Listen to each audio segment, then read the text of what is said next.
Assalamu alaikum and welcome to all the students who have joined us in this video. So we are going to continue the series of CS409, that is Introduction to Database Administration. And as you can see इस video में हमने इंशाल्लाह lecture number 176 से जो है वो onwards अपनी discussion को कंटिन्यू करना है. सो यहाँ पे अब सबसे पहले हमारे पास बात आ जाती है प्री डिफाइंड रोल्स और असाइनिंग रोल्स की. ठीक है, अब क्या होता है कि लाइक डेटाबेस एडमिनिस्ट्रेशन को जब हम डिस्कस कर रहे हैं तो इसमें जो डेटाबेस होती है, जो हमारे पास स्कीमा होती है, उसमें हमने रोल्स की बात की थी. ठीक है, और रोल्स मैंने आपको बताया था कि डिफरेंट प्रिविलेजेस का अगर एक सेट बना दें और उसको कोई नाम दे दें तो बेसिकली वो रोल कहलाता है. ठीक है, अब रोल्स जो हैं ओरेकल डेटाबेस में कुछ ऐसे होते हैं जो प्री डिफाइंड होते हैं, लाइक वो ऑटोमेटिकली जो है वो असाइन हो जाते हैं. लाइक आप एज अ यूज़र आपने कोई डेटाबेस क्रिएट की तो डेटाबेस क्रिएट करते साथ ही आपको बाय डिफ़ॉल्ट अगर कोई रोल जो है वो असाइन हो गया तो हम कहेंगे कि ये प्री डिफाइंड रोल था.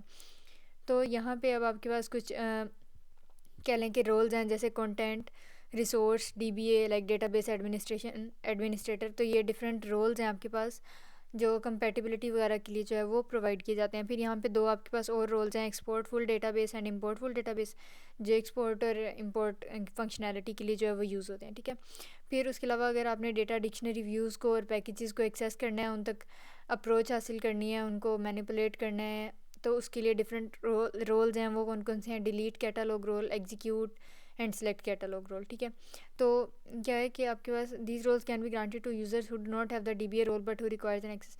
अब क्या होता है कि अगर किसी कोई यूज़र ऐसा है जिसके पास डेटा बेस एडमिनिस्ट्रेटर का रोल नहीं है तो उसको ये जो ऊपर हमने अभी सारे रोल्स पढ़े हैं उनको उस यूज़र को जो है वो ये सारे रोल्स असाइन किए जा सकते हैं. ठीक है, क्यों? क्योंकि उसे जो है वो डेटा डिक्शनरी को, व्यूज़ को या टेबल्स को जो है वो एक्सेस करना होगा. तो कहने का मकसद है कि डीबीए रोल ना हो किसी यूज़र के पास तो फिर उसके पास ये रोल्स मौजूद हो सकते हैं. और वो किस चीज़ के लिए हो सकते हैं कि भाई उसने डेटा डिक्शनरी को एक्सेस करना है या उसने कोई टेबल को एक्सेस करना है, उसने कोई चेंज करना है उसमें रिक्वायर्ड.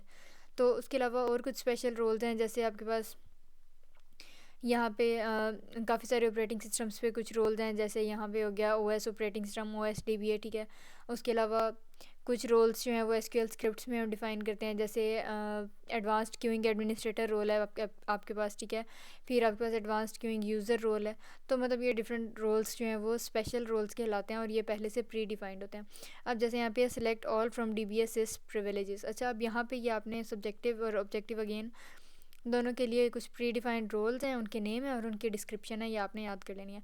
अब कनेक्ट, रिसोर्स और डीबीए ये बैकवर्ड कंपैटिबिलिटी प्रोवाइड करने के लिए होते हैं. एक्सपोर्ट फुल डेटाबेस की मदद से हम डेटाबेस को एक्सपोर्ट कर सकते हैं. इंपोर्ट वाले रोल से हम क्या करते हैं, हमें ऐसी प्रिविलेजेस, ऐसी ग्रांट्स मिल जाती हैं हम जिससे डेटाबेस को इंपोर्ट कर सकते हैं. फिर हमारे पास आ जाता है कि अगर आपने किसी डेटा डिक्शनरी में मौजूद किसी टेबल की कोई प्रिविलेज, कोई ग्रांट, कोई परमिशन डिलीट करनी है तो उसके लिए ये रोल होगा. अगर कोई परमिशन, कोई प्रिविलेज आपने एग्जीक्यूट करनी है, रन करनी है तो उसके लिए ये होगा. और अगर कोई डेटा स्पेसिफिक आपने जो सिलेक्ट करना है तो उसके लिए सिलेक्ट कैटालॉग रोल होगा. ठीक है, तो यहाँ पे जैसे देखें कि रोल्स हम असाइन कैसे करते हैं. लाइक प्री डिफाइंड रोल्स तो हमने पढ़ लिया. अब यहाँ पे आपके पास कोई ऑर्गेनाइजेशन है, उसके 3 डिपार्टमेंट्स हैं, namely admin department, HR and then you have accounting department. ठीक है, अब इनके डिफरेंट जो है वो एचओडीज़ हैं, हेड्स हैं, मैनेजर हैं. जैसे यहाँ पे मुमताज़, उसामा है, यहाँ पे अदनान अब्बासी और यहाँ पे फ़िदा अली. तो अब क्या होगा कि हर मैनेजर की और हर कह लें कि हेड ऑफ़ डिपार्टमेंट की अलग से यहाँ पूरी डेटाबेस जो है वो तैयार होगी और उसे उसके अकॉर्डिंग जो है वो रोल्स वगैरह असाइन किए जाएंगे. अच्छा, फिर नेक्स्ट हमारे पास आ जाता है लेक्चर 177. यहाँ पे अब देखें कि रोल्स को हम मॉडिफाई कैसे कर सकते हैं.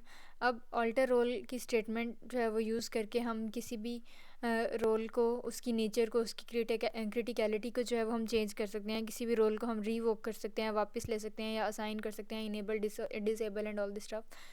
सो अगर आपने अपनी डेटाबेस स्कीमा में कह लेंगे, अपनी डेटाबेस में, अपने स्कीमा में अगर आपने किसी रोल को ऑल्टर करना है ना तो उसके लिए आप कि लाइक ज़रूरी है कि अगर आपके पास जो है वो ऑल्टर एनी प्रिविलेज जो है वो कमांड हो या आप एज एन एडमिन जो है वो वहाँ पे लॉगिन हुए हो.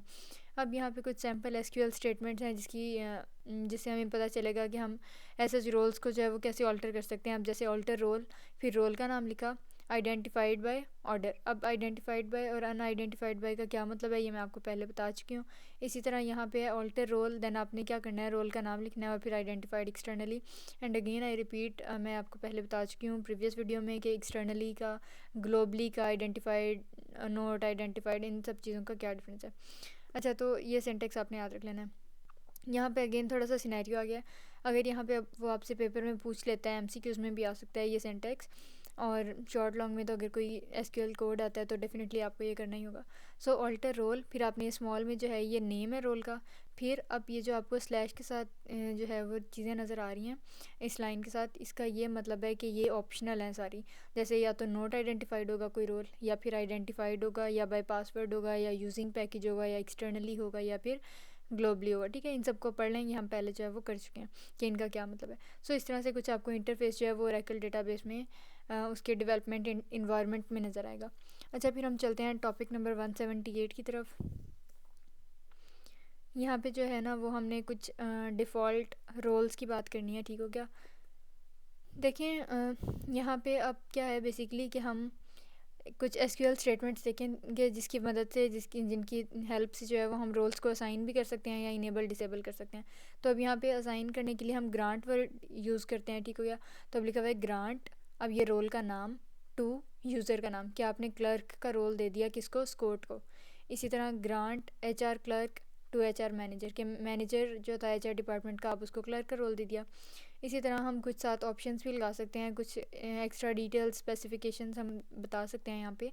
जैसे ग्रांट, फिर आपने यूज़र का नाम लिखा, to Scott with admin option, तो यहाँ पे अभी आपके पास जो है वो ऑप्शनल सा था कि एडमिन ऑप्शन के साथ जो है वो आपने कह लें कि कोई रोल या कोई प्रिविलेज असाइन किया। फिर उसके बाद अब बात आ जाती है कि अगर आपने किसी रोल को डिसेबल करना है तो आपने एसक्यूएल के कमांड प्रॉम्प्ट पे जाके लिखना है सेट रोल टू नन।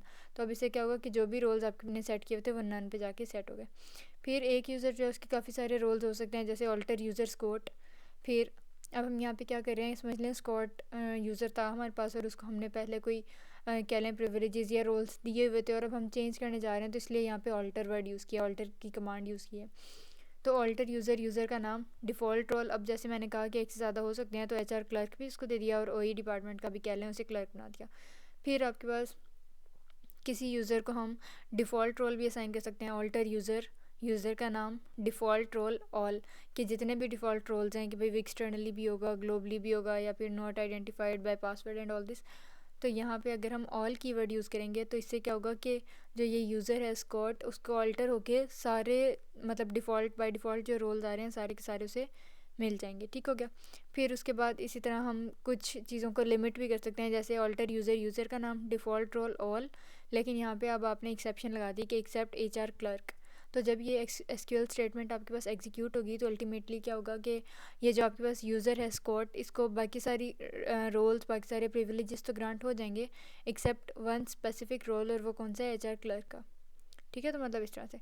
अच्छा, फिर उसके बाद यूज़र को बहुत सारे रोल्स जो हैं वो असाइन किए जा सकते हैं, जैसे अभी हमने देखा। उसके अलावा हम डिफ़ॉल्ट रोल्स को भी जो है वो लिमिट कर सकते हैं, कम ज़्यादा कर सकते हैं ऑल्टर यूज़र कमांड के ज़रिए से। उसके अलावा यहाँ पे अब देखें कि जो डिफ़ॉल्ट रोल है वो आमतौर पे सिर्फ उन रोल्स के साथ जो है वो यूज़ हो सकता है जब यूज़र को हम डायरेक्टली ग्रांट स्टेटमेंट के ज़रिए से कोई रोल ग्रांट कर रहे हो, रोल दे रहे हो। ठीक है। सो अब डिफ़ॉल्ट रोल की कुछ कंडीशंस ऐसी भी हैं जहाँ पे हम कहेंगे कि भाई यहाँ पे आप डिफ़ॉल्ट रोल क्लॉज नहीं यूज़ कर सकते। और वो कौन कौन सी कंडीशंस हैं, अगर आपके यूज़र को कोई रोल पहले से ग्रांटेड नहीं है तो डेफिनेटली वहाँ पे हम डिफ़ॉल्ट रोल भी नहीं यूज़ कर सकते। इसी तरह कह लें कि roles granted through other roles, के ग्रांट स्टेटमेंट की जगह किसी और ज़रिए से अगर आपने अपने यूज़र्स को रोल असाइन किया तो फिर भी आप डिफ़ॉल्ट रोल का सिंटैक्स या क्लॉज जो है वो यूज़ नहीं कर सकते। या अगर कोई एक्सटर्नल सर्विस, कोई ऑपरेटिंग सिस्टम, कोई थर्ड पार्टी जो है अगर मैनेज कर रही है आपके स्कीमा में मौजूद रोल्स को, तो भी क्या होगा कि हम कहेंगे कि भाई अब डिफ़ॉल्ट रोल क्लॉज जो है वो यहाँ पर अप्लाई नहीं हो सकता। फिर उसके बाद यहाँ पे है कि आपने डिफ़ॉल्ट रोल्स को कैसे इस्टेब्लिश करना है। तो ऑल्टर यूज़र, मैंने अब आपको बता दिया कि यहाँ पे ऑल्टर कीवर्ड यूज़ क्यों हुआ है। ठीक है। ऑल्टर यूज़र, यूज़र का नाम, फिर आपने लिखा डिफ़ॉल्ट रोल। अब यहाँ पे सारी एक्सेप्शनल चीज़ें हैं कि ये पहले अपने रोल्स लिखे जैसे क्लर्क, एडमिन, एचआर। ठीक है। फिर उसके अलावा या फिर इनको अलग अलग एक्सप्लिसिटली लिखने की बजाय हम इकट्ठा ऑल भी कह सकते हैं, या ऑल लगा के आपने कोई एक आधा छोड़ना है, स्किप करवाना है तो ऑल के आगे एक्सेप्ट ये भी कर सकते हैं, या फिर ओवरऑल नन भी कर सकते हैं। तो फिर इससे क्या होगा कि कोई भी डिफ़ॉल्ट रोल नहीं मिलेगा यूज़र को। अच्छा, फिर नेक्स्ट आ जाता है 179। टोटल आपके पास इस फाइल में है 200। अच्छा जी, अब हमने ना एप्लीकेशन रोल्स की बात करनी है। और एप्लीकेशन रोल्स जो होते हैं वो किसी स्पेसिफिक, किसी ऑथराइज्ड, किसी वेरीफाइड और वैलिडेटेड PL/SQL पैकेज की मदद से जो है वो हम इनेबल कर सकते हैं।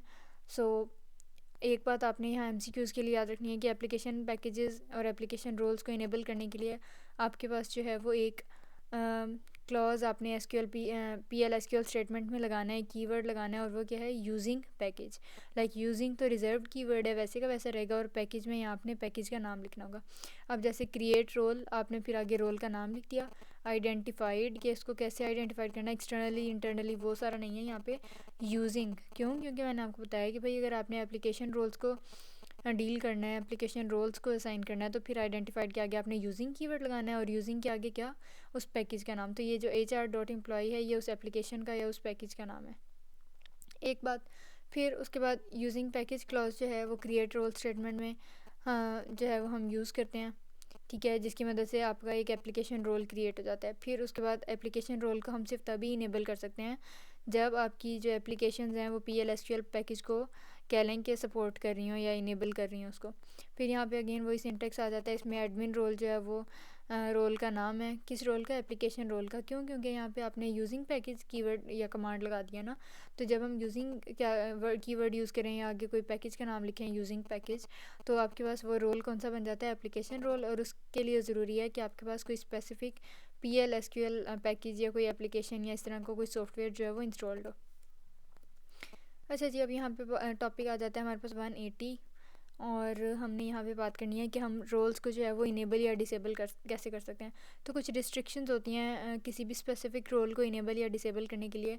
सो हम किसी रोल को जब डिसेबल कर रहे होते हैं तो हमारा एक मेन कैलिंग के प्राइमरी गोल ये भी हो सकता है कि हमने किसी यूज़र को कोई रोल या कोई परमिशन, कोई प्रिविलेज ग्रांट की थी और अब हम उससे रिवोक करवाना चाह रहे हैं, उससे वापस लेना चाह रहे हैं। या फिर हम किसी रोल को टेम्परेरीली लाइक आर्जी तौर पे उसे इनेबल करना चाह रहे हैं। या फिर हमने सेट रोल कमांड जो है, इसकी मदद से हम रोल को इनेबल भी कर सकते हैं और डिसेबल भी कर सकते हैं। इसी तरह डिफ़ॉल्ट रोल्स जो हैं, क्या होता है कि जैसे यूज़र कोई लॉगिन करता है तो डिफ़ॉल्ट रोल्स ऑटो पे जो है वो इनेबल हो जाते हैं, लाइक खुद से इनेबल हो जाते हैं। उसके लिए आपको एक्सप्लिसिटली कोई कमांड्स वगैरह रन नहीं करनी पड़ती। फिर उसके अलावा अगर आपने किसी और रोल को, लाइक डिफ़ॉल्ट रोल के अलावा अगर किसी और रोल को आपने इनेबल करना है, एक्टिवेट करना है, तो इट मे हैपन कि आपको किसी पासवर्ड की ज़रूरत भी हो सकती है, ठीक है। So enable and disable roles to temporarily activate and deactivate the privileges associated with the roles. कि हम क्या कर सकते हैं कि किसी रोल से रिलेटेड, उससे लिंक्ड, उसके अंदर मौजूद जितनी भी प्रिविलेजेस हैं, अगर आपने उनको आर्जी तौर पे इनेबल या डिसेबल करना है, तो उसके लिए भी हम ओवरऑल कह सकते हैं कि भाई आपने इनेबल करना है किसी रोल को या डिसेबल करना है, ठीक हो गया। और अगर आपने किसी रोल को इनेबल करना है तो उसके लिए ज़रूरी है कि पहले वो रोल किसी स्पेसिफिक यूज़र को ग्रांट किया गया हो, असाइन किया गया हो। तो अच्छा, फिर उसके अलावा जब कोई रोल इनेबल कर दिया जाता है तो फिर क्या होता है कि यूज़र जो है उस रोल में मौजूद जितनी भी प्रिविलेजेस हैं, जितनी भी एक्सेसेस हैं, जितनी भी परमिशंस हैं, उनको यूज़ कर सकता है। फिर उसके बाद अगर आप रोल को डिसेबल कर दें तो यूज़र जो है वो फिर वो डेफिनेटली वो सारी प्रिविलेजेस वगैरह यूज़ नहीं कर सकता। और जो भी रोल्स होते हैं वो किसी करंट सेशन के लिए एप्लीकेबल होते हैं। And once you are done with that particular session, तो क्या हुआ कि आपने सेशन को शट डाउन किया, अबॉर्ट किया, टर्मिनेट किया, तो फिर उसके बाद क्या होगा कि जैसे ही आपने नेक्स्ट सेशन स्टार्ट किया तो जो डिफ़ॉल्ट रोल्स हैं, लाइक बाय डिफ़ॉल्ट जो रोल्स एग्जीक्यूट होने हैं वो तो मिल जाएंगे यूज़र्स को, लेकिन जो आपने ख़ुद से असाइन किए हैं, इनेबल डिसेबल किए थे पिछले सेशन में, वो सारे जो हैं वो अब टर्मिनेट हो गए और आपको नए एंड से जो है फिर से करना पड़ेगा, ठीक है। फिर सेट कमांड आपके पास जो है वो बेसिकली क्या करती है कि वो रोल्स को इनेबल और डिसेबल करवाने में हेल्प करती है। उसके अलावा हम alter user default role command भी यूज़ कर सकते हैं। इससे हमें ये पता चल जाएगा कि कितने रोल्स जो हैं वो आपके किसी स्पेसिफिक यूज़र के लिए इनेबल्ड हैं और कितने नहीं हैं। उसके अलावा पासवर्ड हमें चाहिए हो सकता है किसी रोल को इनेबल करने के लिए, और अगर इस तरह का सिनेरियो है आपके पास तो सेट रोल में आपने वो पासवर्ड जो है वो ज़रूर इंक्लूड करना है। फिर उसके अलावा डिफ़ॉल्ट रोल्स जो होते हैं उनको कोई पासवर्ड नहीं चाहिए होता है। जैसे मैंने आपको बताया कि जो रोल्स आपने खुद से असाइन किए होते हैं उन्हें तो डेफिनेटली कोई पासवर्ड चाहिए ही होता है, लेकिन जो डिफ़ॉल्ट रोल्स होते हैं क्योंकि वो बाय डिफ़ॉल्ट असाइन कर दिए गए होते हैं तो फिर उसके लिए आपको स्पेसिफिक कोई पासवर्ड वगैरह एंट्री के लिए नहीं चाहिए, ठीक है।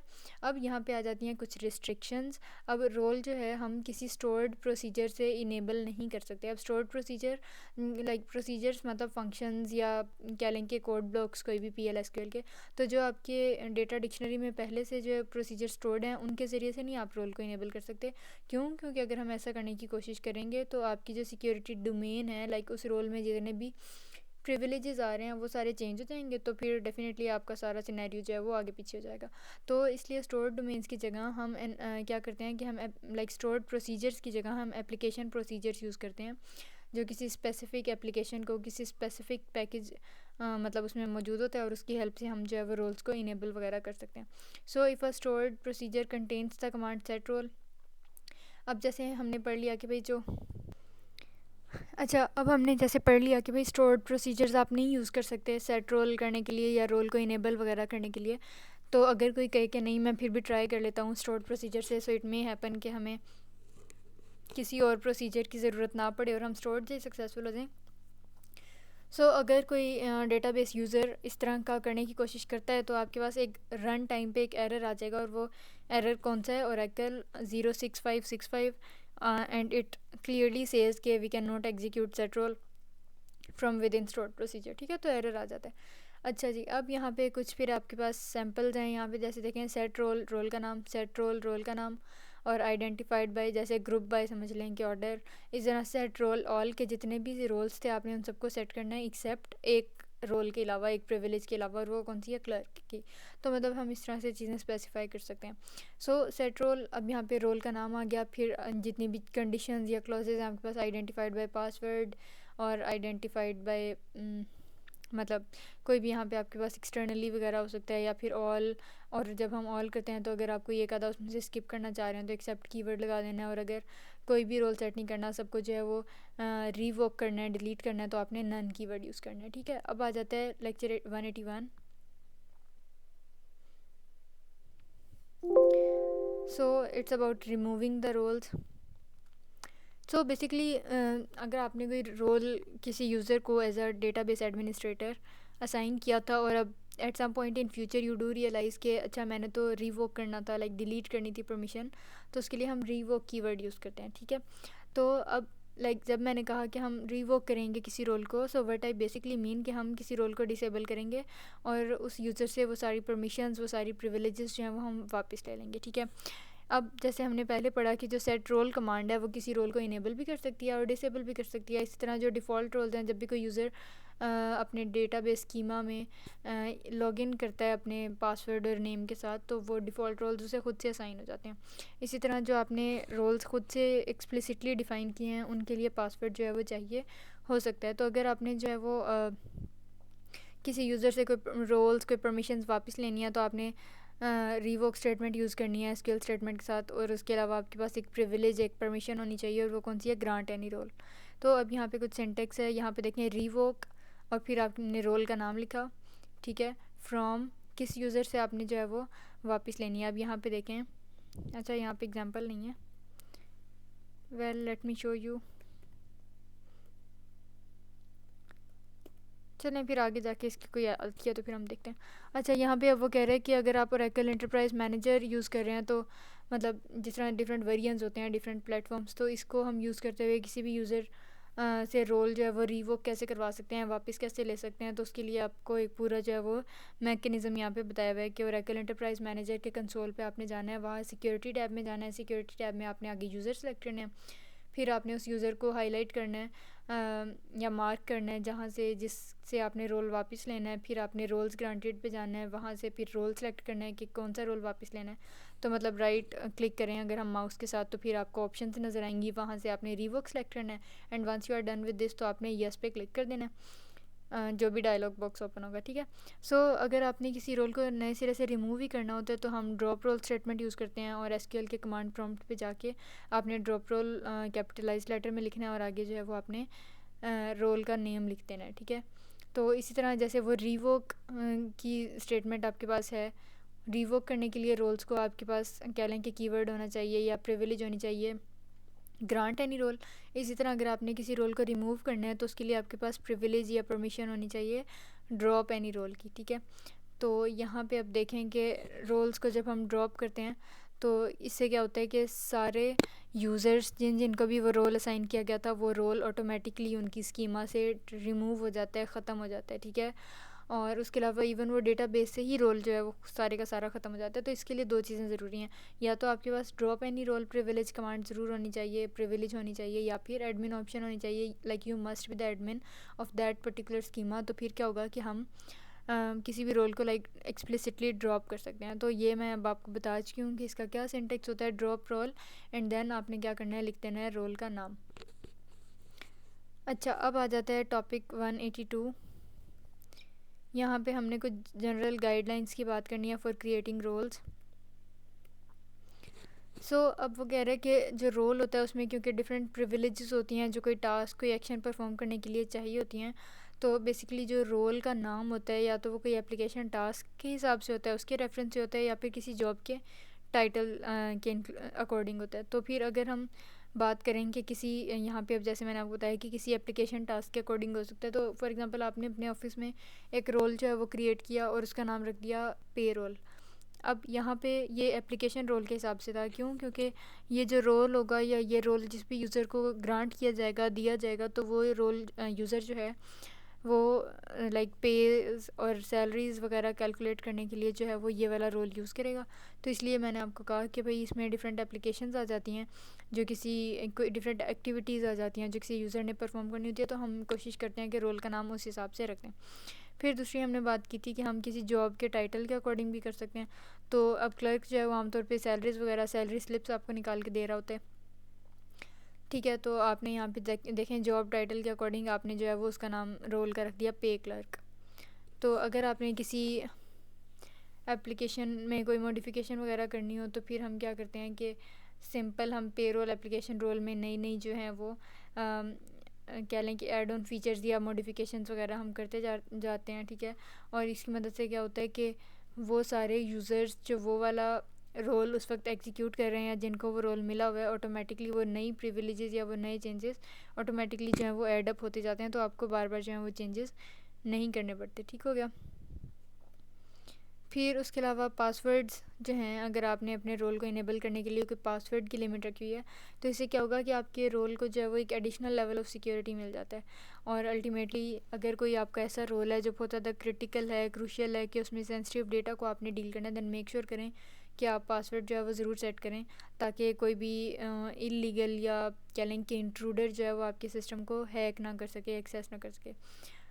पासवर्ड्स से क्या होता है कि हम किसी भी रोल को इनेबल कर सकते हैं। और उसके अलावा समझ लें कि DBA है कोई डेटाबेस एडमिनिस्ट्रेटर, उसने यूज़र को दो रोल्स दिए हैं, एक पे क्लर्क का और एक पे क्लर्क RO का।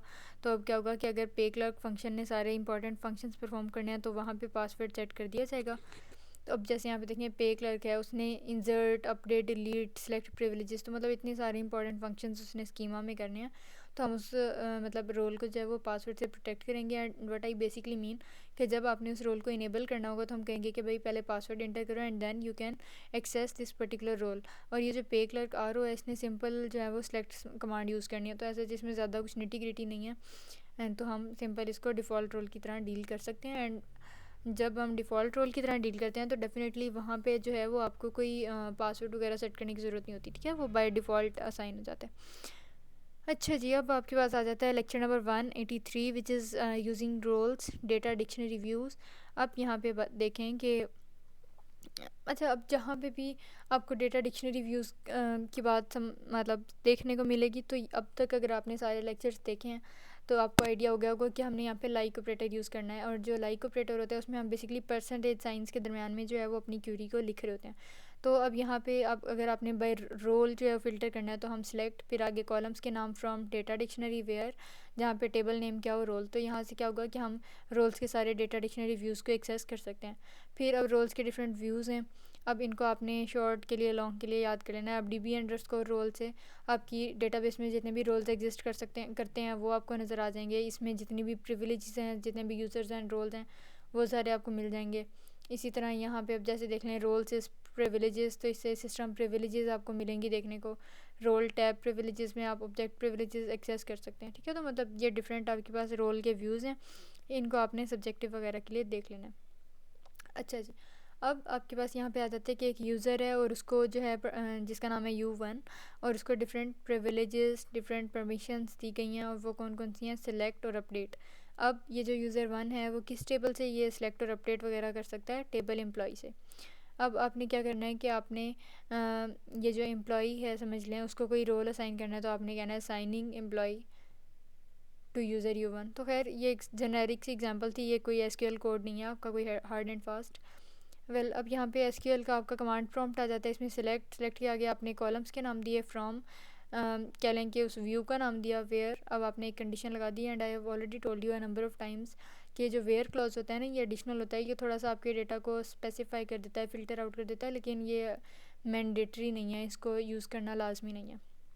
एनीवेज़ अब यहाँ पे मैं, जैसा कि मैंने आपको बताया कि सिलेक्ट किया गया, आपने 2 कॉलम्स के नाम लिखने हैं, और जब ये कंसोल पे डेटा शो हुआ तो ये रहे दोनों कॉलम्स के नाम, grantee and then you have granted role. ठीक है, अब आगे आपने व्यू का नाम लिख दिया, फ्रॉम DBA रोल प्रिविलेजेस, और फिर एक कंडीशन लगा दी कि रो का नंबर जो है, लाइक नंबर ऑफ रोज जो हैं वो या तो 10 होनी चाहिए या फिर इक्वल टू 10। तो यहाँ देखें 1 2 3 4 5 6 7 8 9 एंड देन यू हैव 10। तो फिर क्या हुआ कि टोटल जो आपके पास 10 रोज़ का डेटा था वो फेच होके आ गया। अच्छा, फिर लेक्चर आ जाता है 184, और आपके पास इस particular part of download files में यहाँ जो है वो आपके पास 200 टॉपिक्स हैं। ठीक है, तो अब ये 184 है। अच्छा जी, अब यहाँ पे हमने बात करनी है डेटा माइग्रेशन की। माइग्रेशन आपने अक्सर अपनी कॉमन टर्मिनोलॉजीज़ में यूज़ किया होगा, कॉमन लैंग्वेज में, तो आपको पता होगा कि माइग्रेशन क्या होती है। डेटा माइग्रेशन एक प्रोसेस है जिसके ज़रिए से हम डेटा को माइग्रेट करते हैं, ट्रांसफ़र करते हैं, मूव करवाते हैं किसी एक स्टोरेज सिस्टम से किसी दूसरे स्टोरेज सिस्टम में। ठीक हो गया। फिर अब यहाँ पे सवाल ये पैदा होता है कि भाई डेटा माइग्रेशन जो है वो ऐसे ज़रूरी क्यों है। ये नहीं हो सकता कि हम डेटा को माइग्रेट ही ना करें, एक सर्वर पे जो डेटा पड़ा हुआ है वो वहीं रहे और दूसरे वाला दूसरी जगह रहे। So here is the answer कि आप के लिए जो है वो डेटा माइग्रेशन ज़रूरी क्यों है। अब ये हो सकता है you might be replacing servers और स्टोरेज डिवाइसेस और कंसोलिडेटिंग और डीकमिशनिंग डेटा सेंटर। तो हो सकता है कि हम किसी डेटा सेंटर्स को मर्ज कर रहे हो, आपस में कंसोलिडेट कर रहे हो, या फिर ये हो सकता है कि हम कोई स्टोरेज डिवाइसेस आपस में शफल कर रहे हो, चेंज कर रहे हो। तो ओवरऑल डेटा माइग्रेशन जो है वो एक इंपॉर्टेंट स्टेप है जिसकी वजह से हम डेटा की इंटेग्रिटी को जो है वो कह लें मेंटेन कर सकते हैं और उसे ईज़िली एक जगह से दूसरी जगह ट्रांसफ़र कर सकते हैं। सो हमें क्या लाइक यहाँ पे लिखा हुआ है कि अगर हमने डेटा को माइग्रेट करना है किसी पब्लिक क्लाउड में, किसी प्राइवेट क्लाउड में, किसी हाइब्रिड क्लाउड में, तो उसके लिए हमें एक सिक्योर मेथड चाहिए जो कोस्ट इफ़ेक्टिव भी हो, लाइक आपको ज़्यादा कॉस्टली भी ना पड़े और एफिशिएंट भी हो। ठीक है, तो यहाँ पे जो है वो ओवरऑल हम क्या बात करते हैं कि सोर्स से लेके टारगेट तक, लाइक जहाँ से आपने डेटा को उठाया है और टारगेट जहाँ पे आपने डेटा को शिफ्ट करना है, तो ये एक पूरा स्कीमा है, एक पूरा आपके पास मैकेनिज़्म फॉलो होता है। तो फर्स्ट स्टेप आमतौर पे ये होता है कि आपने जो है वो कन्वर्जन परफॉर्म करनी है कंपैटिबिलिटी के लिए, कि अगर फॉर एग्जांपल आपका जो सोर्स है उसके पास फाइल्स पड़ी हुई थी बाइनरी में, ठीक है, और जो रिसीवर है या जो टारगेट है जहाँ पे आपने फाइल्स जाके पेस्ट करनी है वो बाइनरी फॉर्मेट को सपोर्ट ही नहीं करता, उसको कोई टेक्स्ट फाइल चाहिए। So what we basically want कि हम सबसे पहले फर्स्ट स्टेप जो परफॉर्म करेंगे उसमें हम बाइनरी डेटा को टेक्स्ट फाइल में कन्वर्ट करेंगे। तो ये फर्स्ट स्टेप है कि हम कहेंगे हाँ अब हमारा डेटा जो है वो कंपैटिबल हो गया, and once we are done with this तो हम इजीली जो है वो डेटा को माइग्रेट कर सकते हैं। ठीक हो गया। अच्छा जी, अब यहाँ पे आप देखें, जैसे यहाँ पे आपके पास डिफरेंट फॉर्मेट्स हैं, you have text files, you have spreadsheets, वो जो एक्सेल की फाइल्स होती हैं एंड ऑल दिस। तो अब यहाँ पे समझ लें कि आपके पास 2 चॉइसेस हैं। अब आप पे डिपेंड करता है कि आपने ये देखना है कि जो आपका टारगेट है जहाँ पे आपने वो फाइल्स को पेस्ट करना है वो किस तरह के फॉर्मेट को सपोर्ट कर रहा है। ठीक हो गया। तो फिर आपने उस हिसाब से डेटा को कन्वर्ट करना है और वो फिर कंपैटिबिलिटी वगैरह चेक करनी है। तो अब यहाँ पे देखें कि डिफरेंट आपके पास फाइल फॉर्मेट्स होते हैं, जैसे यहाँ पे एक्सटेंसिव मार्कअप लैंग्वेज है, एप्लीकेशन हैं, डेटाबेसेस, और यहाँ पे फ्लैट फाइल्स हैं, लाइक एक्सेल की शीट में आपके पास आ जाएंगी। तो आपने इन सबको रिकंसाइल करना है, इनको जो है वो कंपेटिबल करना है, और फिर आपने क्या करना है कि आपने देखना है कि जो आपका सर्वर है वो किस तरह के फ़ाइल फॉर्मेट्स को सपोर्ट करता है, और इस हिसाब से अपने डेटा को जो है वो आपने चेंज कर लेना है, ऑल्टर कर लेना है। अच्छा, फिर नेक्स्ट आ जाता है टॉपिक 185, और यहाँ पे हम डेटा लोडिंग के जो मेथड्स हैं उनकी बात करने जा रहे हैं। सो जो डेटा हम लोड करते हैं, जैसे अब मैंने आपको बताया कि जो डेटा माइग्रेशन है वो डेटा को माइग्रेट करने के लिए यूज़ होता है। अब किसी एक जगह से दूसरी जगह आपने अगर अपने डेटा को उठा के रखना है तो हम कहेंगे कि आपने दूसरी टेबल में, दूसरी डेटाबेस में जाके डेटा को लोड करना है।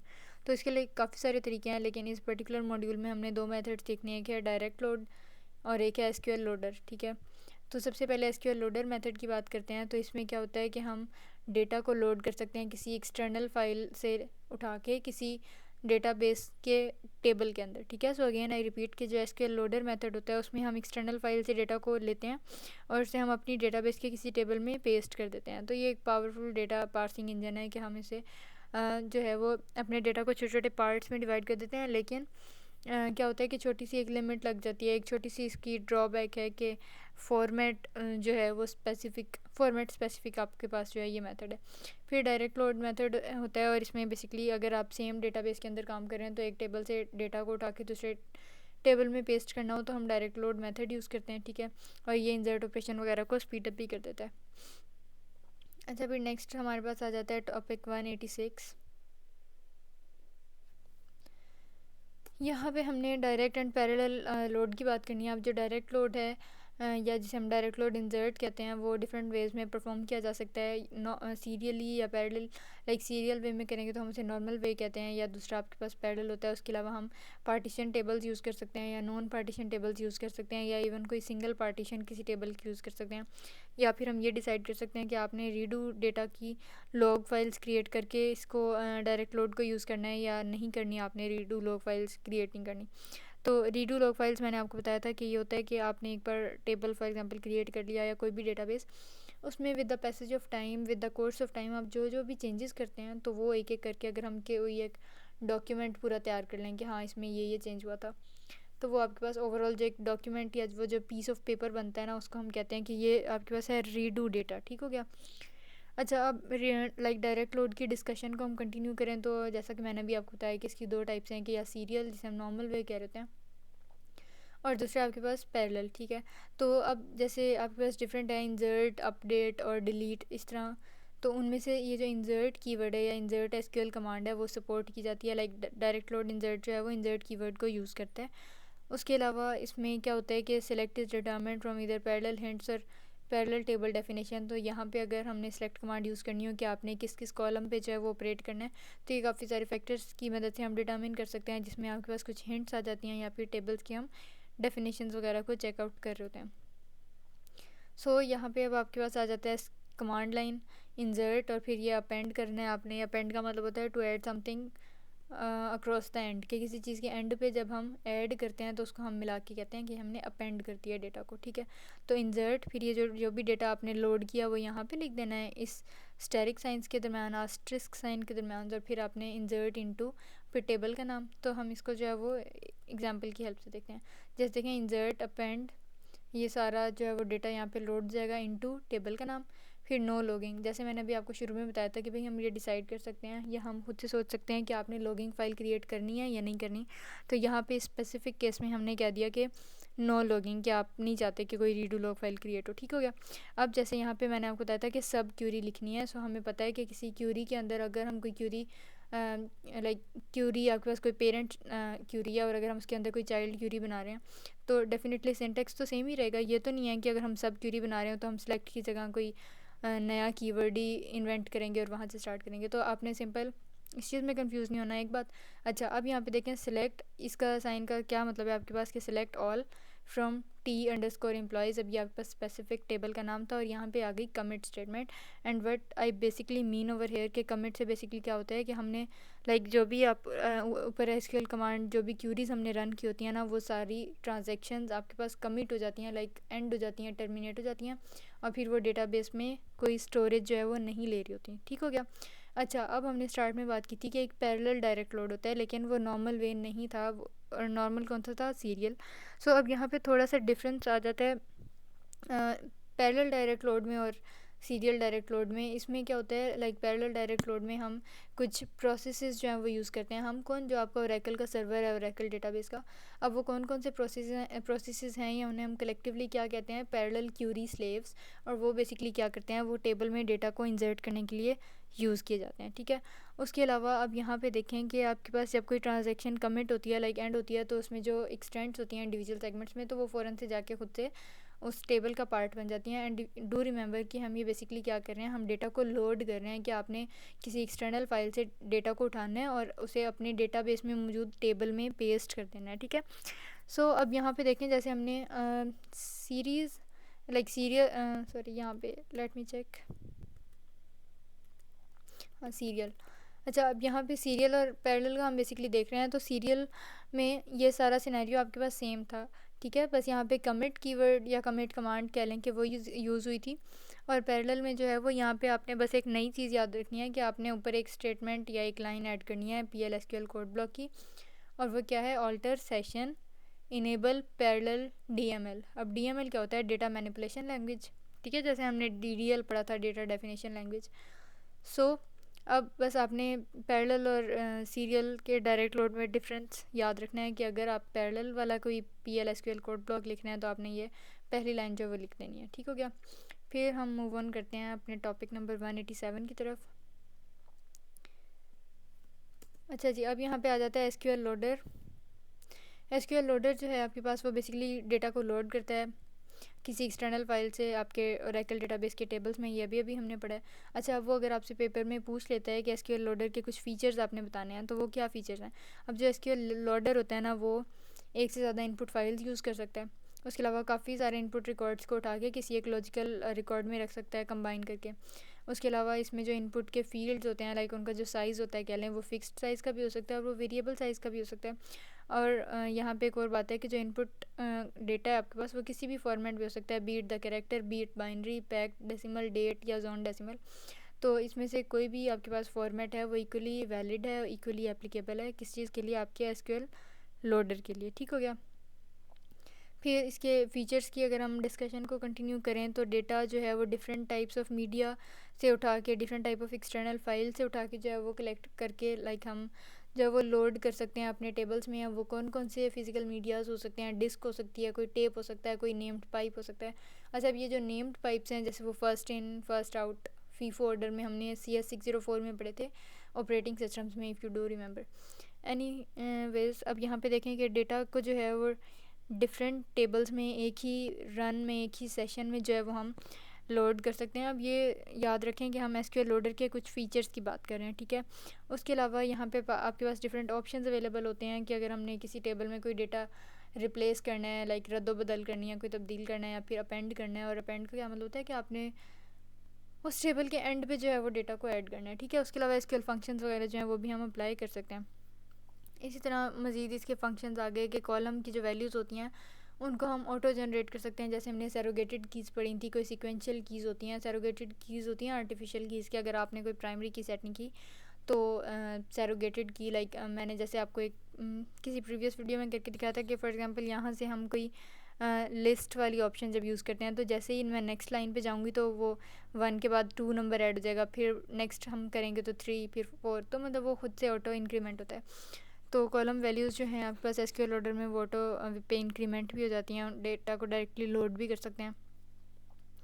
फिर आपके पास एक क्वेश्चन बन सकता है कि SQL लोडर जो है वो कौन कौन सी तरह की फ़ाइल्स यूज़ करता है। एक होती है लोडर कंट्रोल फाइल, फिर you have input data file, then parameter file, log file. अच्छा, इन सबको आपने रीड आउट कर लेना है, इनको हम थोड़ा बहुत जो है वो डिस्कस पहले कर चुके हैं तो ये आपको समझ आ जाएगी। फिर आ जाती है बैड फाइल। अब बैड फाइल क्या होती है, बैड फाइल में वो वाले रिकॉर्ड्स, वो वाला डेटा पड़ा होता है जो डेटा को लोड करते हुए रिजेक्ट हो जाता है, ठीक है। और डिस्कार्ड फाइल में वो वाला डेटा पड़ा होता है जिसको हम बाद में क्रिएट कर सकते हैं अगर ज़रूरत पड़े। कौन सा डेटा जो किसी सिलेक्शन क्राइटेरिया को मीट नहीं कर रहा होता है। जैसे अब फॉर एग्जांपल अगर मैंने कोई SQL कमांड लिखी और मैंने कहा कि मुझे उन सब स्टूडेंट्स का डेटा शो करो जिनकी CGPA 3 से ज़्यादा है। अब जिन स्टूडेंट्स की CGPA 3 से कम होगी वो मेरे पास डिस्कार्ड फाइल में डेटा चला जाएगा। लेकिन कल को हो सकता है मैं कोई ऐसा प्रोग्राम लिखूँ कि मैं कहूँ कि मुझे उन स्टूडेंट्स का डेटा दो जिनकी CGPA 2 से ज़्यादा है, तो ऑटोमेटिकली वो जिनकी 2 से 3 के दरमियान में होगी वो उस वक्त तो डिस्कार्ड फाइल में पड़ी होगी क्योंकि वो उस वक्त सिलेक्शन क्राइटेरिया को मीट नहीं कर रही थी, है ना। लेकिन अब तो सिलेक्शन क्राइटेरिया को मीट कर रही है तो वो वहाँ से डेटाबेस उसको फेच करके आपको कंसोल पे शो कर देगा। सो this was the basic difference between discard file and bad file. So make sure that you don't get confused between the two. Anyhow, अब यहाँ पे बात करते हैं कि हम SQL लोडर को यूज़ कैसे करते हैं। जब हम SQL लोडर को इन्वोक करते हैं तो क्या होता है कि हम बेसिकली पैरामीटर्स को स्पेसिफाई कर सकते हैं, इनिशलाइज कर सकते हैं। और उसके अलावा जब हम पैरामीटर्स को स्पेसिफाई कर रहे होते हैं तो फिर वो वही डिफ़ाइन करते हैं कि जो हमारा सेशन हम एग्जीक्यूट करेंगे उसमें क्या क्या कैरेक्टरिस्टिक्स होंगे एंड ऑल दैट स्टफ। सो यहाँ पे है कि कुछ केसेस ऐसे होते हैं जिसमें हम डिफ़ॉल्ट वैल्यूज़ भी सेट कर सकते हैं, लाइक आपको कोई एक्सप्लिसिटली मैन्युअली कोई वैल्यू इंटर नहीं करनी पड़ती और ऑटो पे जो है वो सिलेक्ट हो जाता है। इसी तरह अगर हम जो है वो एसक्यूएल लोडर को स्टार्ट करते हैं, इन्वोक करते हैं, लेकिन कोई भी पैरामीटर स्पेसिफाई नहीं करते, तो एसक्यूएल लोडर क्या करता है कि वो हेल्प स्क्रीन जो है वो डिस्प्ले कर देता है और फिर उसमें डिफरेंट पैरामीटर्स होते हैं और उनकी डिफ़ॉल्ट वैल्यूज़ होती हैं और फिर वहाँ से हम जो है वो कस्टमाइज्ड वे में चेक कर सकते हैं या डिसाइड कर सकते हैं हाँ हमें ये वाला पैरामीटर चाहिए और ये वाला नहीं चाहिए। ठीक है, तो यहाँ पे आपको टर्मिनल का एक स्नैपशॉट नज़र आ रहा है, $साइन है, then you have SQL loader, फिर यहाँ पे टेबल्स आ गए कि control is equal to case 1 dot control, log is equal to case 1 dot log. तो मतलब यहाँ पे इस कोड की वैसे डिटेल्स नहीं है यहाँ पे। अच्छा जी, अब आ जाते हैं लेक्चर नंबर 188। अच्छा, अब हमने यहाँ पे एसक्यूएल लोडर की कुछ कंट्रोल फाइल्स की बात करनी है। तो जो लोडर की कंट्रोल फाइल होती हैं किसी भी एसक्यूएल लोडर में, वो बेसिकली आपको कुछ चीज़ें जो हैं वो बता रही होती हैं और वो कौन कौन सी हैं कि आपने लोड डेटा कहाँ से फाइंड करना है, ठीक है, उसके अलावा डेटा का क्या फॉर्मेट होगा, उसकी क्या कॉन्फ़िगरेशन डिटेल्स होंगी और फिर आपने जो डेटा है उसको मैनिपुलेट कैसे करना है। ठीक है, तो अब यहाँ पे देखें कि एसक्यूएल लोडर जो है वो बेसिकली उसकी जो कंट्रोल फाइल होती है वो एक टेक्स्ट फाइल होती है और उसमें कुछ डिफरेंट DDL इंस्ट्रक्शंस होती हैं। उसके अलावा अब ये जो DDL है, जो डेटा डेफिनेशन लैंग्वेज है, वो different aspects, different scenarios, different point of views को किसी पर्टिकुलर एसक्यूएल लोडर सेशन के कंट्रोल करने के लिए यूज़ होती हैं। और वो कौन कौन से एस्पेक्ट्स हैं कि एसक्यूएल लोडर ने कहाँ से डेटा जो है वो लोड करने के लिए उठाना है, उसके अलावा डेटा का क्या फॉर्मेट होना चाहिए, उसकी क्या कॉन्फ़िगरेशन होनी चाहिए, या वो डेटा वो कैसे मैनिपुलेट करेगा। सो इस चीज़ के अकॉर्डिंग हम कहते हैं कि भाई कंट्रोल फाइल्स के 3 सेक्शंस बन सकते हैं। जो पहला सेक्शन होता है वो आपके पास पूरे सेशन की ओवरऑल एक इन्फॉर्मेशन आपको प्रोवाइड कर रहा होता है, जैसे कुछ ग्लोबल ऑप्शंस होती हैं कि बाइंड साइज़ क्या होगा, कितनी रोज़ होंगी, क्या रिकॉर्ड्स होंगे, कौन सी स्किप करनी है, ऑल दैट। फिर आपके पास इन फाइल क्लॉज आ जाता है जो बेसिकली ये बताता है कि जो इनपुट डेटा है वो कहाँ पे पड़ा हुआ है एग्जैक्टली। फिर डेटा को आपने लोड कैसे करना है वो जो है वो पता चलता है first section of control file से। ठीक हो गया। फिर नेक्स्ट आता है कि सेकंड सेक्शन कंसिस्ट ऑफ 1 और मोर इनटू टेबल ब्लॉक्स। अच्छा, फिर सेकंड सेक्शन आ जाता है, इसमें जो है वो इसमें आपके पास एक या एक से ज़्यादा जो है वो इनटू टेबल ब्लॉक्स होते हैं। जैसे वो सिलेक्ट इनटू नहीं हमने पढ़ा था कि सिलेक्ट इनटू फिर टेबल का नाम है ऑल दैट।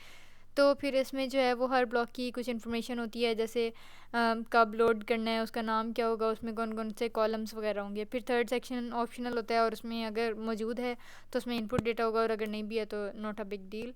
फिर आपके पास सैम्पल कंट्रोल फाइल है, देखें लोड डेटा, ये जो सेकेंड लाइन में आपके पास लिखा हुआ है, इसे जो है हम ये बताना चाह रहे होते हैं कि हाँ हम डेटा को जो है वो लोड करने जा रहे हैं। फिर इन फाइल कि किस फाइल में से आपने किस एक्सटर्नल फाइल में से डेटा को उठाना है, सैम्पल डॉट डेटा फाइल। फिर उसके बाद बैड फाइल का बता दिया, डिस्कार्ड फाइल, ये सारा हम कुछ पढ़ चुके हैं। अपेंड, फिर इनटू टेबल, जैसे मैंने बताया था कि इनटू टेबल हम एक या एक से ज़्यादा यूज़ कर रहे होते हैं। ठीक है, फिर एक कंडीशनल आपके पास क्लॉज लग गया कि when 57 is equal two comma या फुल स्टॉप, मतलब जब ये आपके पास साइन होगा तो वो एलिमिनेटर के तौर पे काम करेगा। ठीक हो गया। तो मतलब इस तरह से जो है वो हम इस कंट्रोल फाइल का ओवरऑल देख लें, लेकिन इसकी ज़्यादा डिटेल्स बेशक ना करें क्योंकि इसमें डिफरेंट टर्म्स ऐसे यूज़ हुए हैं जो आगे आपके सिलेबस में नहीं आ रहे फ़िलहाल। सो कमेंट्स को हम कंट्रोल फाइल में ऐसे इंटर करते हैं, ये जो आपको 2 डैशेस नज़र आ रही हैं ये बेसिकली कंट्रोल फाइल्स में जो है अगर आपने कमेंट ऐड करना हो इस तरह नज़र आता है। उसके अलावा जब कंसोल पे रन होता है तो फिर ये लाइन एग्जीक्यूट नहीं होती, वो यूज़र के अपने फ़ायदे के लिए होती है कि कल को उसे डेटा रेफ़र करना पड़ जाए तो वो हेल्प ले सके। इसी तरह जो लोड डेटा स्टेटमेंट होती है वो बेसिकली ये बताती है कि हम कोई नया डेटा लोड करने जा रहे हैं। इसी तरह अगर हमने किसी लोड डेटा को कंटिन्यू करना है तो फिर हम कंटिन्यू लोड डेटा यूज़ करते हैं स्टेटमेंट। उसके अलावा इन फाइल कीवर्ड जो है वो बेसिकली ये बता रहा होता है कि कौन सी फ़ाइल है, डेटा फाइल जो हम लोड करना चाहते हैं अपनी डेटाबेस में, अपने टेबल में। फिर यहाँ पे देखें कि सिंटैक्स जो है कंट्रोल फाइल का वो फ्री फॉर्मेट होता है और व्हाट इट बेसिकली मींस कि ये सिंटैक्स जो है वो केस सेंसिटिव नहीं होता, लाइक इसमें कैपिटलाइजेशन का फ़र्क ज़्यादा नहीं रखना पड़ता, फ़र्क नहीं पड़ता, ध्यान नहीं रखना पड़ता आपको। ठीक है, फिर कमेंट्स जो हैं वो असल में 2 हाइफन मार्क्स होते हैं और उसके अलावा इसमें कॉन्स्टेंट कीवर्ड जो है वो रिजर्व्ड होता है। अच्छा, यही सारी डिटेल्स दोबारा बताई हुई हैं। चलें अब हम चलते हैं लेक्चर 189 की तरफ। यहाँ पे ना हमने कुछ इनपुट और डेटा फाइल्स की बात करनी है। अच्छा, अब एसक्यूएल लोडर जो है वो बेसिकली एक या एक से ज़्यादा फाइल्स को रीड आउट करता है। और वो कौन सी फाइल्स होती हैं जिनका वो डेटा रीड करता है, जो आपकी कैलेंग कंट्रोल फाइल में इंफॉर्मेशन पड़ी होती है उसके अकॉर्डिंग, ठीक है। सो डेटा फाइल के 3 फॉर्मेट्स हो सकते हैं, इनमें से कोई एक, मतलब या तो फिक्स्ड रिकॉर्ड फॉर्मेट होता है, या वेरिएबल रिकॉर्ड फॉर्मेट, या फिर स्ट्रीम रिकॉर्ड फॉर्मेट होता है। तो फिक्स्ड रिकॉर्ड फॉर्मेट में यहाँ पे देखें कुछ क्या होता है कि जितने भी रिकॉर्ड्स, कितनी भी रोज़ होती हैं, उनका साइज़ जो है, उनके बाइट्स जो हैं वो सेम होते हैं। इसका सिंटैक्स इस तरह से होता है कि इन फाइल कीवर्ड लिखा, और जैसे देखें मैंने आपको कहा था केस सेंसिटिव नहीं है, तो ये इन फाइल कैपिटल में लिखा हुआ है, यहाँ पे ये स्मॉल में लिखा हुआ है।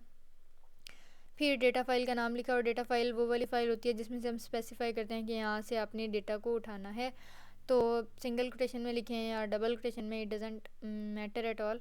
तो यहाँ पे अब आपने इन फाइल और फिर डेटा फाइल का नाम लिख देना है, और फिर फिक्स, और फिर उसका साइज़ बता देना है कि फिक्स 10, ठीक है। फिर उसके अलावा फील्ड्स जो हैं वो टर्मिनेट होंगे सिंगल कोटेशन, लाइक यहाँ पे देखें स्पेस से जो है वो टर्मिनेट होंगे, और कुछ इसका सिंटैक्स आपने बता दिया कि कॉलम 1 की वैल्यू होगी, फिर कोमा, फिर स्पेस, और फिर कॉलम 2। तो हम यहाँ पे ये देख सकते हैं कि ये देखें जब रिकॉर्ड उठा तो ये एक कॉलम, फिर कॉमा, फिर स्पेस, फिर दूसरा कॉलम की वैल्यू। तो मतलब सारे रिकॉर्ड्स जितने मर्जी भी हम इंटर करेंगे वो यही सिनेरियो, यही सिंटैक्स, यही फॉर्मेट जो है वो फॉलो करेंगे। फिर उसके अलावा वेरिएबल रिकॉर्ड फॉर्मेट में वो वाली फाइल आ जाती हैं जिनका साइज़ आपके पास लाइक फिक्स्ड नहीं होता। अब यहाँ पे जैसे देखें वेरिएबल एन लिखा हुआ है ना, तो यहाँ पे कोई भी साइज़ आपके पास हो सकता है। तो यहाँ पे जैसे देखें वेरिएबल 3 लिखा हुआ है, तो अगर हम इसको एक्सप्लिसिटली असाइन नहीं करते तो ऑटो पे जो है वो रेकल 6 जो है वो साइज़ उठा लेता है। वैसे अगर हम कस्टमाइज्ड करें तो फिर वेरी वेल एंड गुड। फिर उसके बाद स्ट्रीम रिकॉर्ड फॉर्मेट में क्या होता है कि हम कोई फिक्स्ड साइज़ नहीं बताना चाह रहे होते, या हम बता नहीं सक रहे होते, तो फाइल जो है तब हम कहते हैं कि स्ट्रीम रिकॉर्ड फॉर्मेट में है।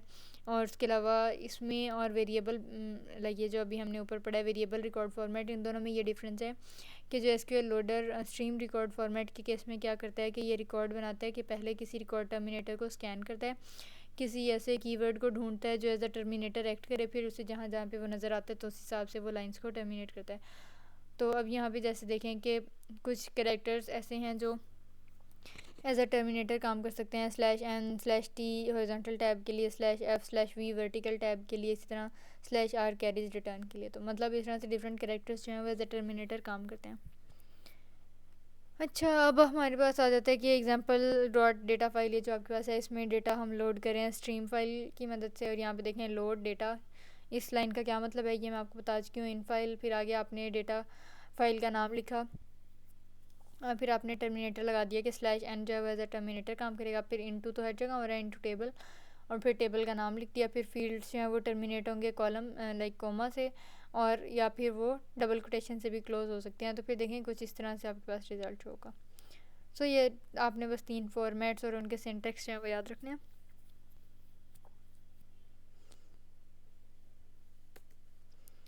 अच्छा, अब कुछ लॉजिकल रिकॉर्ड्स और लोडिंग मेथड्स की जो है वो हम बात करते हैं। यहाँ पे अब बात आ जाती है कि जो एसक्यूएल लोडर होता है वो आमतौर पे 2 स्ट्रेटजीज जो है वो फॉलो कर सकता है। या तो फिर वो fixed number of physical records उठाएगा और उसे हर लॉजिकल रिकॉर्ड बनाएगा। लाइक मैं दूसरे लफ्ज़ों में कहूँ कि हर लॉजिकल रिकॉर्ड में समझ लें 2 या 10 या 7 इतने जो हैं वो फिज़िकल रिकॉर्ड्स किसी एक लॉजिकल रिकॉर्ड को बनाने में लगा देगा। या फिर ये डिफरेंट फिजिकल रिकॉर्ड्स को कंबाइन करेगा लॉजिकल रिकॉर्ड बनाने में, और ये कब तक करता जाएगा जब तक कोई स्पेसिफिक कंडीशन ट्रू हो। जैसे समझ लें कि जब तक स्टूडेंट्स की CGPA 3 से ग्रेटर है तब तक फिजिकल रिकॉर्ड्स को वो उठा उठा के कंबाइन करता जाएगा लॉजिकल रिकॉर्ड्स में। तो मतलब इस तरह से।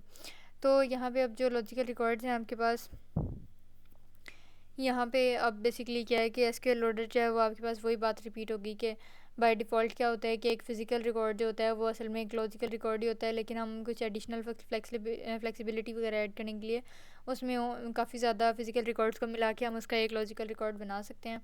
उसके अलावा कनकैटिनेट स्ट्रिंग हम यूज़ करते हैं, इसकी मदद से हम different same number of physical records को मिला के किसी एक लॉजिकल रिकॉर्ड में कन्वर्ट कर सकते हैं। उसके अलावा कंटिन्यू इफ़ हम तब यूज़ करते हैं कि स्पेसिफिक कंडीशन अगर ट्रू हो तो कंटिन्यू रहे स्टेटमेंट, अदरवाइज टर्मिनेट हो जाए।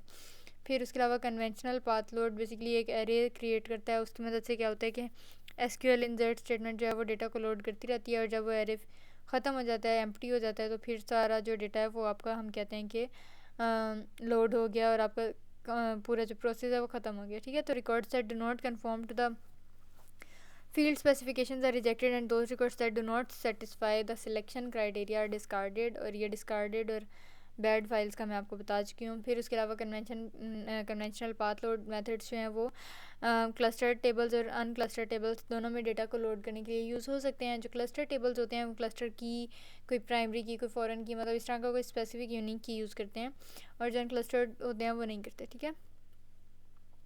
इसी तरह दूसरा मेथड होता है डायरेक्ट पाथ लोड। अब डायरेक्ट पाथ लोड में क्या होता है कि मेमोरी में ब्लॉक्स ऑफ डेटा बनते जाते हैं और फिर उन ब्लॉक्स को जो है वो बाद में डायरेक्टली टेबल में जो है वो लोड कर देते हैं, ठीक है। उसके अलावा एक इसमें फ़र्क ये है कि इसमें ऑनलाइन रीडू लॉग फाइल्स जो हैं वो जनरेट नहीं हो रही होती।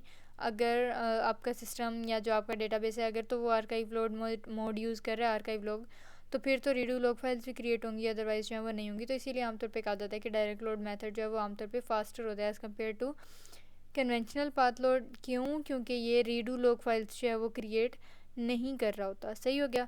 फिर हम चलते हैं नेक्स्ट टॉपिक की तरफ, विच इज़ 191। यहाँ पे again we will continue the discussion of direct and conventional path loads. अच्छा, अब कन्वेंशनल पाथ लोड्स जो है ना वो आमतौर पे एसक्यूएल प्रोसेसिंग स्टेटमेंट्स यूज़ करते हैं, डेटाबेस कमिट्स वगैरह यूज़ करते हैं डेटा को सेव करने के लिए, ठीक है। अब जब भी आपने कोई अरे में डेटा इंसर्ट किया तो उसके बाद कमिट ऑपरेशन आपने कन्वेंशनल पाथ लोड में ज़रूर जो है वो यूज़ करना है।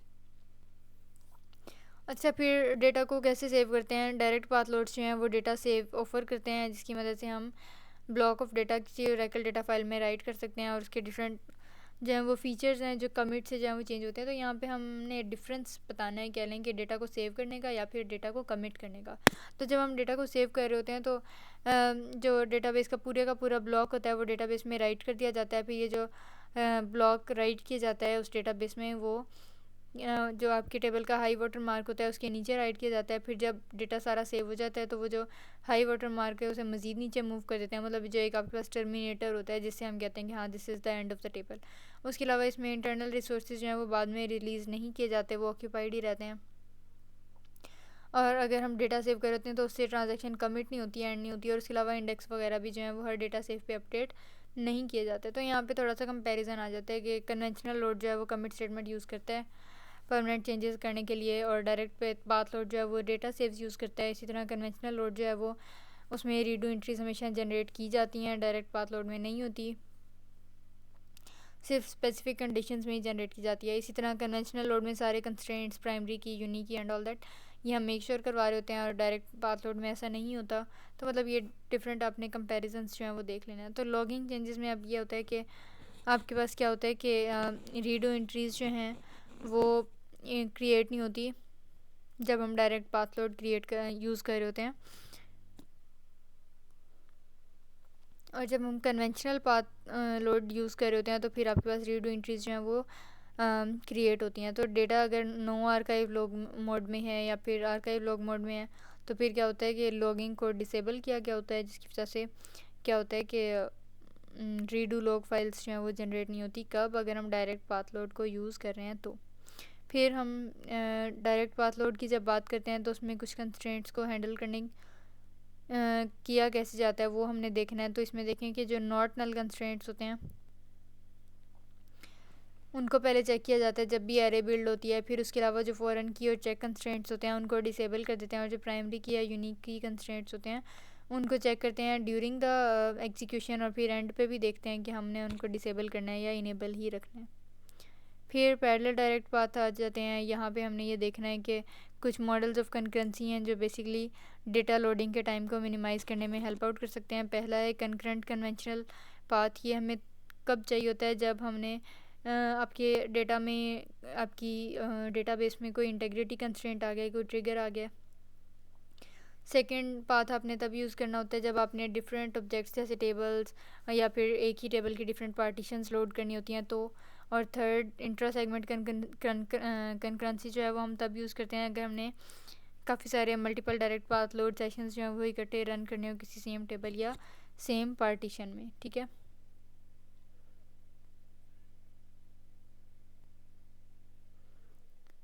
फिर डेटा कन्वर्जन की बात करते हैं।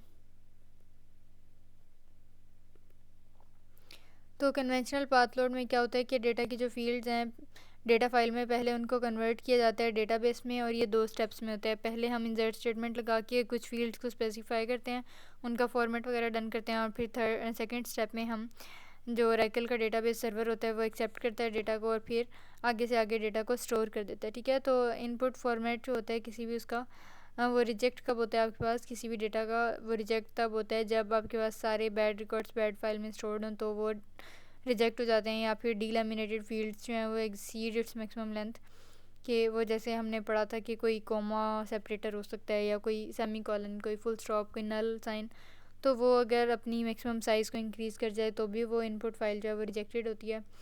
उसके अलावा अगर रो या कोई रिकॉर्ड रिजेक्टेड हो तो फिर क्या होता है कि उसे बैड फाइल में रख दिया जाता है। तो यहाँ पे अब इसको एक बार रीड कर लेंगे, डिस्कार्ड फाइल और बैड फाइल में क्या डिफरेंस है, ये हम अभी देख कर आ रहे हैं।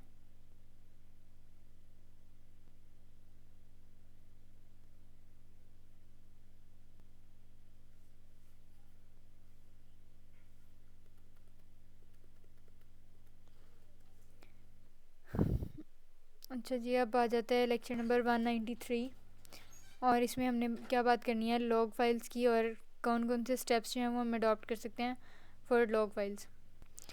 अच्छा, तो अब इसमें देखें आपके पास सबसे पहले बात आ जाती है हेडर इन्फॉर्मेशन। अच्छा, अब जो लॉग फाइल्स होती हैं उसके डिफरेंट पार्ट्स हैं, उसमें कौन कौन सी इन्फॉर्मेशन स्टोर होती है। सबसे पहले हेडर इन्फॉर्मेशन है, उसमें डेट आपके पास सेशन की मौजूद होती है, और फिर सॉफ्टवेयर का वर्जन नंबर होता है। फिर ग्लोबल इन्फॉर्मेशन में आपके पास सारी इनपुट आउटपुट फाइल्स का नेम होता है, उसके अलावा कुछ कमांड लाइन आर्ग्यूमेंट्स होते हैं, और कंटिन्यूएशन कैरेक्टर स्पेसिफिकेशन के किस कैरेक्टर से किस सिंबल से हम कंटिन्यू करेंगे अपने सेशन को। ठीक है, फिर टेबल इन्फॉर्मेशन में टेबल का नाम होता है, उसकी कुछ लोड कंडीशंस होती हैं, कुछ स्पेसिफिकेशंस होती हैं जैसे इंसर्ट, अपेंड या रिप्लेस। उसके अलावा डिलिमिनेटर होता है, और कॉलम्स, लेंथ, डेटा टाइप वगैरह वगैरह। अच्छा, फिर डेटा फाइल की इन्फॉर्मेशन में रिकॉर्ड एरर्स मौजूद होते हैं। टेबल लोड इन्फॉर्मेशन में हम देखते हैं कितनी रोज़ लोड करनी है, कितनी रिजेक्ट हुई, कितनी डिस्कार्ड हुई, कितने नल फील्ड्स थे। ठीक है, फिर समरी स्टैटिस्टिक्स में हम देखते हैं कि बाइंड एरेज के लिए कितनी स्पेस यूज़ की गई, उसके अलावा क्या डेटा था, कितना स्किप हुआ, कितना रीड किया गया, कितना रिजेक्ट किया गया। फिर उसके अलावा एडिशनल स्टैटिस्टिक्स की बात करें तो जो डायरेक्ट पाथ लोड है वो रिपोर्ट कर सकता है एडिशनल स्टैटिस्टिक्स को, लेकिन कन्वेंशनल पाथ लोड अगर हम यूज़ कर रहे हैं तो हम रिपोर्ट पर पार्टीशन जो है वो जनरेट नहीं कर सकते। ठीक हो गया, तो ये एक बेसिक डिफरेंस आपने याद रखना है एमसीक्यूज़ वगैरह के लिए। अच्छा, फिर नेक्स्ट आ जाता है 194 यहाँ पे। अच्छा, 194 से ऑनवर्ड्स हैं वो आपके पास डिफरेंट एग्जांपल्स हैं डेटा को लोड करने के लिए। तो पहला है आपके पास कि अगर आपने डेटा को लोड करना है किसी फ़ाइल से, तो वो जो फाइल्स हैं वो किसी कोई कॉमा सेपरेटेड भी हो सकती हैं, या वो एक्सटेंसिव मार्कअप लैंग्वेज में भी किसी इस तरह की एक्सएमएल फॉर्मेट में भी हो सकती हैं, या फिर वो बाइनरी फाइल्स भी हो सकती हैं। और अगर वो बाइनरी फाइल्स हैं तो व्हाट वी बेसिकली मीन कि हम किसी ओरेकल से ही ओरेकल में जो है एक ओरेकल से डेटाबेस से दूसरे ओरेकल में जो है वो हम डेटा को ट्रांसमिट कर रहे हैं। ठीक है, तो यहाँ पे जो है वो आपको देखें कुछ इस तरह का कोड ब्लॉक नज़र आएगा कि आपने लॉगिन किया एज अ यूज़र, फिर आपने एक टेबल क्रिएट किया, फिर आप एक कंट्रोल फाइल में गए, फिर आपने वहाँ पे कहा कि भाई मैं लोड करने लगा हूँ डेटा, और फिर ये वही सारा सिंटेक्स जो हम देखते आए हैं। और इससे क्या होगा, मतलब इसकी पूरी की पूरी आप एक लाइन जो है वो आपको याद करने की ज़रूरत नहीं है, इसमें मेन देख लें कि क्या हो रहा है। जैसे अभी यहाँ पर डायरेक्टरीज़ वगैरह सेट की हुई हैं, और डॉट लॉग एक्सटेंशन का मतलब है कि ये लॉग फाइल है। ठीक है, फिर उसके अलावा ये अगर वो ऊपर वाला कोड ब्लॉक हम रन करते हैं तो आपको कुछ इस तरह से देखने को मिलेगा कि यूज़र नेम दिया, फिर पासवर्ड इंटर किया। ठीक है, तो फिर अब यहाँ पे क्या होगा कि आपका एसक्यूएल लोडर जो है वो काम करने लग जाएगा, और डेटा जो है वो आपका सक्सेसफुली लोड हो गया इसका मतलब। इसी तरह यहाँ पे आपने टेबल क्रिएट किया, फिर बाद में कहा कि select all from temporary underscore employee, तो ये आपके पास टेबल का नाम था, और उसमें कह लें ये 3 कॉलम्स जो हमें नज़र आ रहे हैं मौजूद थे, employee number, employee name and salary. तो ये सारे जो हैं वो आपको कंसोल पे शो हो गए। फिर आपके पास आ जाता है टॉपिक नंबर 195, इसमें हमने अगेन एग्जांपल 2 देखनी है। यहाँ पे हमने क्या करना है कि किसी डेटा को हमने लोड करता हुआ देखना है। तो materials data login data is comma delimited regarding material और products need to load into table material. अब आपके पास एक टेबल है मटेरियल जिसमें आपने डेटा जो है वो लोड करना है, और ये किस हेल्प से करना है, टेम्प्रेरी अंडरस्कोर मटेरियल की हेल्प से। ठीक है, तो अब हमने क्या करना है कि अब हम टेम्प्रेरी मटेरियल में डेटा जो है वो लोड क्यों करना चाहते हैं, क्योंकि हम बैड फाइल्स में डेटा लोड होने से बचाना चाहते हैं। हमने डेटा के फॉर्मेट को इंटेग्रिटी उसकी मेंटेन करनी है। और उसके अलावा जैसे अब डॉलर साइन है तो वो करेंसी कॉलम शो करेगा, इसी तरह एट साइन है समझ लें तो वो ईमेल कॉलम्स आपको बताएगा। तो मतलब इस हिसाब से कोई हमने रेफरेंसेस वगैरह जो है वो लेने होते हैं। तो अब जहाँ जैसे यहाँ पे डॉट SQL है तो मतलब ये SQL आपके पास फाइल है, SQL लोडर, फिर यूज़र का नाम दिया, पासवर्ड दिया, फिर आपने कंट्रोल फाइल लिखी, फिर बैड फाइल की डायरेक्टरी लिखी, मतलब पाथ जो होता है पूरा URL। इस तरह डेटा का लिखा पूरा। तो देखें डेटा की जो फाइल थी उसका .txt आपके पास एक्सटेंशन है, .text। बैड फाइल की .bad है, इसी तरह कंट्रोल फाइल की .ctl है। इस तरह की चीज़ें आपने ऑब्जेक्टिव वगैरह के लिए, और ओवरऑल आपने कोड भी देख लेना है अगर वो आ जाता है तो। इस तरह अभी जो BAT आपके पास जो फाइल है इसमें SQL loader, again user, password, फिर कंट्रोल फाइल, फिर बैड फाइल। तो इनका जो URL है उसको एक बार देख लेना है, तो बार बार इसको याद नहीं आपको करना पड़ेगा, ठीक है। इस तरह ये जो कंट्रोल फाइल थी हमने डेटा लोड किया, रिप्लेस इनटू, फिर फील्ड्स टर्मिनेटेड बाई, ये सारा हम देख चुके हैं। फिर समझ लें यहाँ तक डेटा जब हमने रन किया कंपाइल करके तो आपके पास ये जो है वो आउटपुट आ गई, ठीक है। इसी तरह टेक्स्ट फाइल जो है वो आपको हमेशा टेक्स्ट नोटपैड के किसी उसमें नज़र आएगी, और ये आपके पास यहाँ पे टेक्स्ट फाइल है।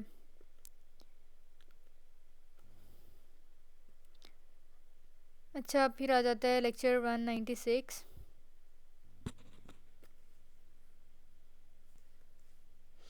इसमें जो है वो हमने बात करनी है कि अगेन डेटा को लोड वगैरह करवाना है।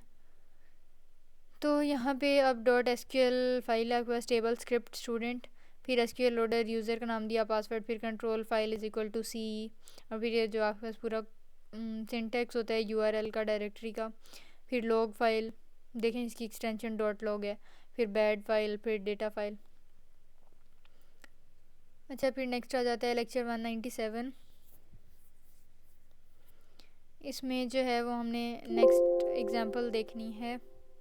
अच्छा, इतने लंबे कोड ब्लॉक्स को देख के आपने कंफ्यूज नहीं होना। जो मेन चीज़ें मैंने बताई हैं कि एक बार रीड करके समझ ज़रूर लेना है, ताकि अगर बाई चांस कुछ इस तरह का आ जाता है क्वेश्चन तो ये भी आपसे अटैम्प्ट हो जाएगा, कुछ ना कुछ आप लिख सकेंगे। अगर आपने ये स्टार्ट वाले सारे सिंटेक्स समझे होंगे ना तो ये एग्जांपल्स हम खुद से कर सकते हैं, ठीक है। फिर उसके अलावा दूसरी बात ये कि आपने इतने लंबे कोड्स को कितना करना है और किस लिहाज से करना है वो मैं आपको बता चुकी हूँ। अब आपने क्या करना है कि डेटा को लोड करना है किसी टेम्प्रेरी मटेरियल टेबल से किसी एक्चुअल मटेरियल टेबल में, कि अब डेटा को अपलोड करने की समझ लें बारी आ गई है। तो अब वो कैसे होगा कि उसके लिए हमने डिफरेंट टास्क परफॉर्म करने हैं कि आपने पहले insert into select command use करनी है, फिर आपने एरर्स समझने हैं कि इसमें कौन कौन से हैं, फिर देखना है कि डेटा में कौन कौन सी डिस्क्रिपेंसी, कौन कौन सी कमी रह गई है, फिर आपने SQL अपडेट कमांड जो है वो यूज़ करनी है। और SQL अपडेट कमांड से क्या होगा कि आपका डेटा जो है वो लोड हो जाएगा। अच्छा, फिर नेक्स्ट हमारे पास आ जाता है लेक्चर 198, और इसमें जो है वो अगेन जैसे मैंने आपको बताया था कि काफ़ी सारी एग्जांपल्स हैं डेटा को लोड करने की। तो यहाँ पे जो है वो हमने देखना है कि MS एक्सेस को जो है अगर हम कैसे कनेक्ट कर सकते हैं। तो उसके लिए आपने पहले एक डेटा सोर्स क्रिएट करनी है विच इज़ बेसिकली ODBC।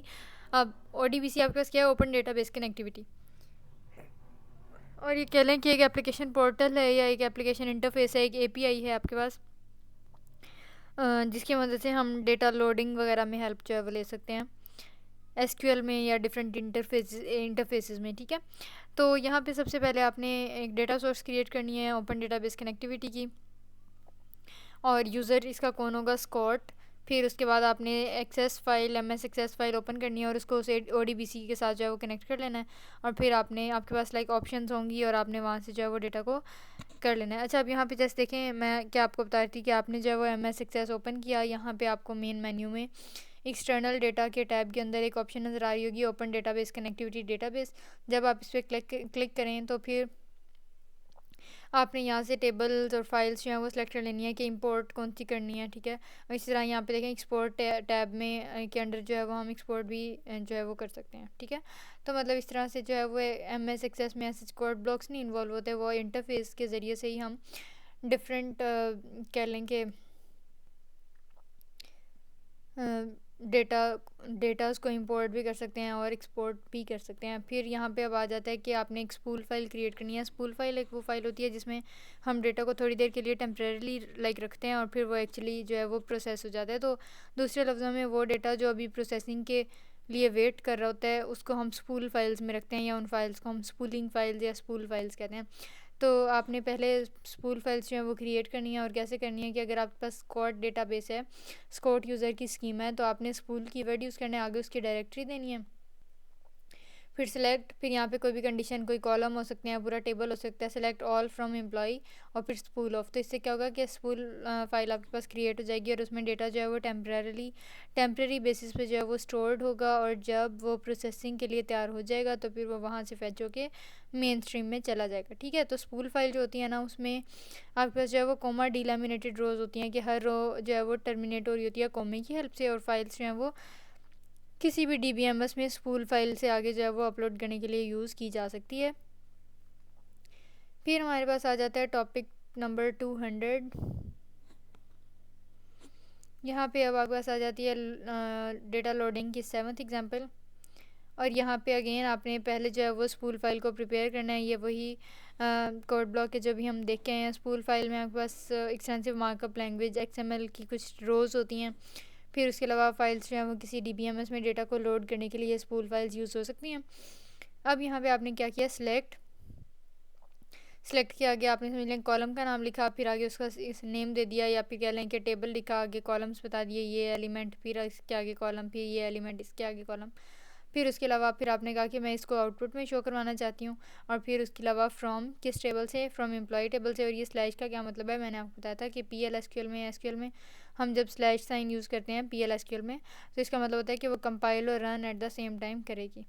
तो यहाँ पर आपने टेबल क्रिएट किया XML1, और उसमें आपने सेलेक्ट स्टेटमेंट लगाई, और ये डिफरेंट आपने कॉलम्स और इनकी कंडीशंस वगैरह भी लगा दी, किस टेबल से, फ्रॉम एम्प्लॉई, और साथ आपने एक क्लॉज में कंडीशन लगा दी कि वेयर रोज़ जो हैं वो या तो एक हो या एक से भी कम हो। ठीक है, तो इस तरह कंसोल पे आपके पास जो है वो डेटा शो हो जाएगा। इसी तरह हम डेटा को जो है वो असेंडिंग और डिसेंडिंग ऑर्डर में भी कर सकते हैं। जैसे ये XML आउटपुट था, तो इसका रिजल्ट जो है वो आपके पास आउटपुट में शो होगा, और उसके अलावा XML डिसेंडिंग ये जो लिखा हुआ है, तो आपके पास डेटा जो है वो डिसेंडिंग ऑर्डर में अरेंज होकर आ जाएगा। So this was all about from lecture number 176 to 200। इसमें अगर कोई भी क्यूरी या कन्फ्यूजन हो, so you can always drop a comment, and if you are new to this channel then don't forget to subscribe and hit the bell icon as well. See you soon, till then, Khuda Hafiz.